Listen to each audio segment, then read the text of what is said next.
Hey guys, it's Sleepy Reader. I just wanted to share with you what has made me most happy in my comic book purchases this week.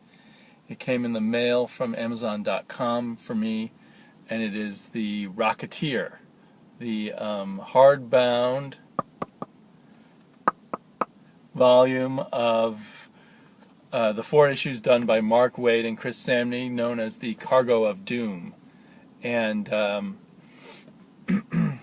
one thing I kind of wanted to alert people to is it's incredibly cheap on Amazon, at least right now.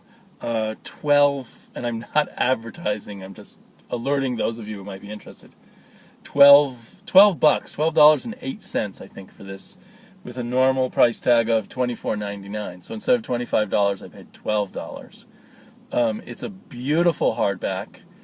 I don't think you can see here, but I like these kind of hardbacks where the cover is printed directly on the hardback. It's got a nice thick cover. It has these nice end papers. Oh, but what I want to show is this the Rocketeer himself, and the words are printed on this extra shiny material that's part of the cover. So, it's just extra cool. And it's on this really high quality, thick, glossy paper, and it's a beautifully designed package. I think as comic book collections go, for those of you who know about binding, I think it's on the higher end of binding quality. It's from IDW, and I think they do a nice job on their hardbacks. But then the whole package has a really, really nice design to the whole book. The actual story is about, I think, 88 pages or so. But they've packed it full of other stuff so that the whole book is 135 pages. And one of the things that they've done is they've put in every single layout sketch that Chris Samney did for the whole 4-issue run. Here's a nice little sort of introductory page for it. And so you get to see how, for those of us who are interested in this kind of thing, I mean, if not, it's still a cheaper and yet nicer edition than you'll see anywhere of this same story. We get to see how Samney lays out in advance and thinks through his layout. One of the many interesting things I found about this was that it shows us how he thinks about where the dark areas and I can't tell. I've got a reflection on the iPad that I'm shooting on here, but I think you can see that he's figuring out where the dark and light areas are in his panel. He thinks a lot about that. And one thing, I haven't finished reading this, but a thing that struck me about it, one reason why I really like Samney's art is that he's a really good storyteller. He has a very pleasing yet simple style, but also you can see that he really thinks through the storytelling. And you also can look at where he's laid out a panel, and then you can look at the final panel and see how he's adjusted things further. And you get his initial sketches for covers and the like. So you not only see the sketches for the covers that actually made it, but you see sketches for covers that they ended up not using, I believe. Of course, when you're thumbing through and talking, you don't.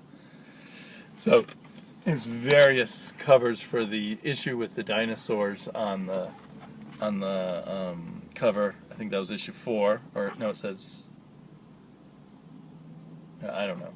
Anyway, they show about 6 different sketches in all that he made for this. I really like, if I mail ordered this because it was a nice price and I had wanted to read The Rocketeer and I had held back because of the $4 cover price of the individual issues. When I saw this price, I just grabbed it. If I had known how nice this book was, I probably would have been happy paying full price for it, in fact. It's just one of the nicest packages I've seen in a long time. And as I said, I've only partially read it, but I'm really enjoying it a lot already. I think Samney and Wade are an excellent, excellent team. Maybe I'll get the next Rocketeer that's by Roger Langridge and Jay Bone, who might be a very good team also, but probably not up to this. And I'm going to keep an eye out on IDW books. So another thing that's going on with me is I'm probably going to try to reduce the number of monthly comic books that I buy right now.